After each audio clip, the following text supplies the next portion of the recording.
This version of Bible is ideal for people who are learning English or speak English as a foreign language. It is a meaning-for-meaning translation, not word for word. The translated meaning of the original message is as clearly and accurately as we can in plain English. We have changed the order of words if that makes the meaning clearer in English. Matthew chapter 26. There are 10 points in Matthew chapter 26. 1. The Jewish leaders plan to kill Jesus. 2. A woman does something special. 3. Judas agrees to help Jesus' enemies. 4. The Passover Meal. 5. The Lord's Supper. 6. Jesus says his followers will leave him. 7. Jesus prays alone. 8. Jesus is arrested. 9. Jesus before the Jewish leaders. 10. Peter is afraid to say he knows Jesus. The Jewish leaders plan to kill Jesus. After Jesus finished saying all these things, he said to his followers, "You know that the day after tomorrow is Passover. On that day the Son of Man will be handed over to his enemies to be killed on a cross." Then the leading priests and the older Jewish leaders had a meeting at the palace, where the high priest lived. The high priest's name was Caiaphas. In the meeting, they tried to find a way to arrest and kill Jesus without anyone knowing what they were doing. They planned to arrest Jesus and kill him. They said, "We cannot arrest Jesus during Passover. We don't want the people to become angry and cause a riot." A woman does something special. Jesus was in Bethany, at the house of Simon the leper. While he was there, a woman came to him. She had an alabaster jar filled with expensive perfume. She poured the perfume on Jesus' head. While he was eating, the followers saw the woman do this and were upset at her. They said, "Why waste that perfume? It could be sold for a lot of money, and the money could be given to those who are poor." But Jesus knew what happened. He said, "Why are you bothering this woman? She did a very good thing for me. You will always have the poor with you, but you will not always have me. This woman poured perfume on my body. She did this to prepare me for burial. After I die, the good news will be told to people all over the world.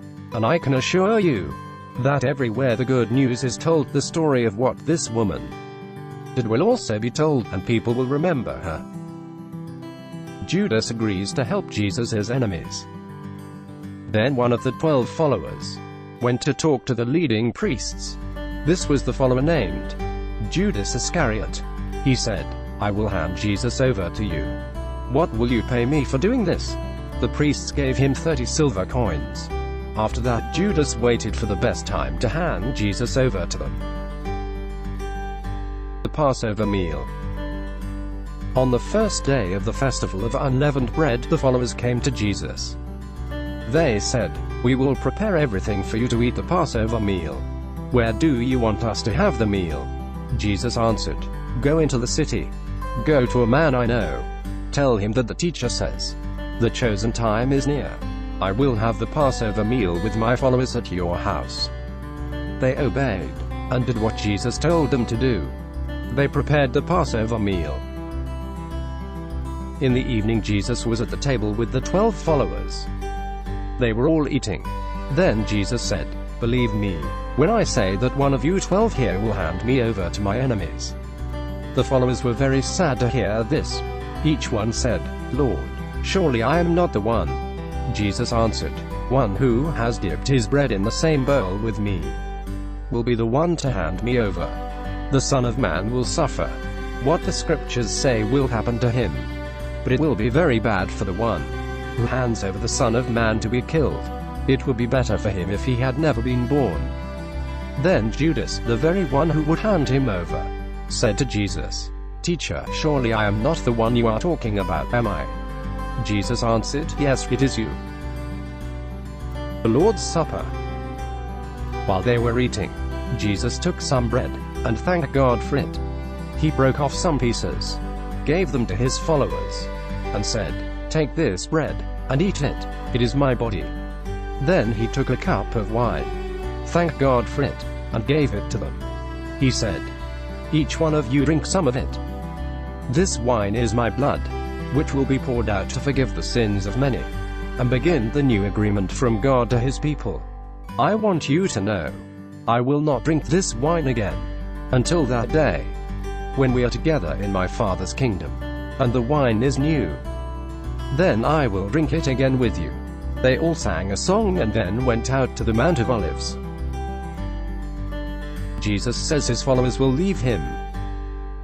Jesus told the followers, "Tonight you will all lose your faith in me. The scriptures say, I will kill the shepherd and the sheep will run away. But after I am killed, I will rise from death. Then I will go into Galilee. I will be there before you go there."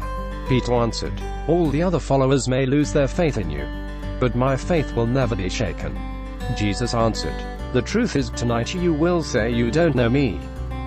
You will deny me 3 times before the rooster crows." But Peter answered, "I will never say, I don't know you. I will even die with you."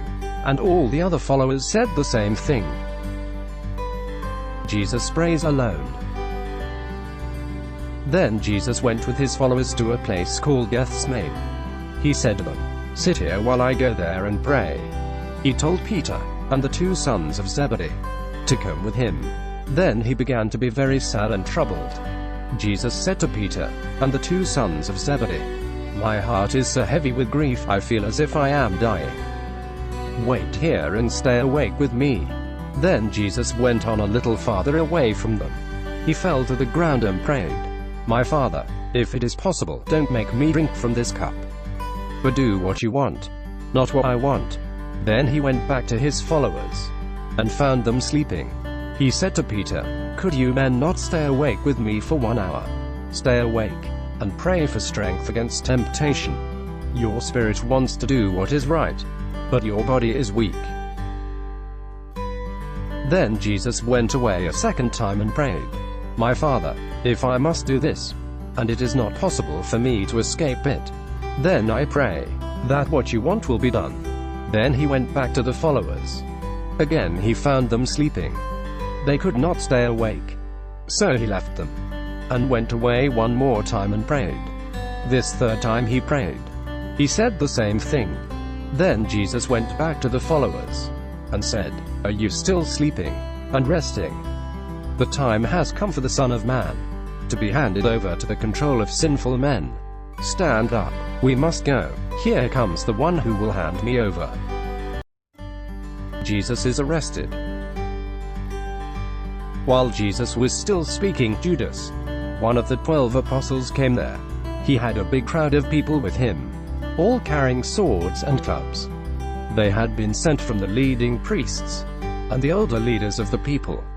Judas planned to do something to show them which one was Jesus. He said, "The one I kiss will be Jesus. Arrest him." So he went to Jesus and said, "Hello, teacher." Then Judas kissed him. Jesus answered, "Friend, do the thing you came to do." Then the men came and grabbed Jesus and arrested him. When that happened, one of the followers with Jesus grabbed his sword and pulled it out. He swung it at the servant of the high priest and cut off his ear. Jesus said to the man, "Put your sword back in its place.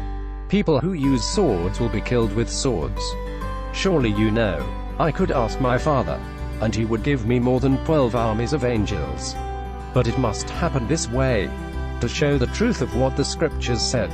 Then Jesus said to the crowd, "Why do you come to get me with swords and clubs as if I were a criminal? Every day I sat in the temple area teaching. You did not arrest me there. But all these things have happened to show the full meaning of what the prophets wrote." Then all of Jesus' followers left him and ran away. Jesus before the Jewish leaders. The men who arrested Jesus led him to the house of Caiaphas, the high priest. The teachers of the law and the older Jewish leaders were gathered there. Peter followed Jesus, but stayed back at a distance. He followed him to the yard of the high priest's house. Peter went in and sat with their guards. He wanted to see what would happen to Jesus. The leading priests and the high council tried to find something against Jesus so that they could kill him. They tried to find people to lie and say that Jesus had done wrong. Many people came and told lies about him, but the council could find no real reason to kill him. Then 2 people came and said, "This man said, I can destroy the temple of God and build it again in 3 days." Then the high priest stood up and said to Jesus, "Don't you have anything to say about these charges against you?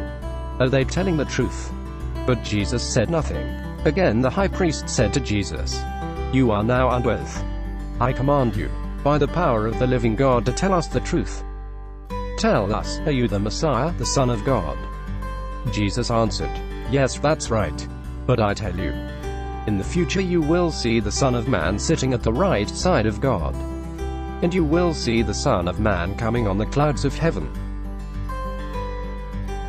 When the high priest heard this, he tore his clothes in anger. He said, "This man has said things that insult God. We don't need any more witnesses. You all heard his insulting words. What do you think?" The Jewish leaders answered, "He is guilty, and he must die." Then some there spit in Jesus' face, and they hit him with their fists. Others slapped him. They said, "Show us that you are a prophet Messiah. Tell us who hit you." Peter is afraid to say he knows Jesus. While Peter was sitting outside in the yard, a servant girl came up to him. She said, "You were with Jesus, that man from Galilee." But Peter told everyone there that this was not true. "I don't know what you are talking about," he said. Then he left the yard. At the gate another girl saw him, and said to the people that this man was with Jesus of Nazareth. Again, Peter said, "He was never with Jesus." He said, "I swear to God I don't know the man." A short time later, those standing there went to Peter, and said, "We know you are one of them. It's clear from the way you talk." Then Peter began to curse.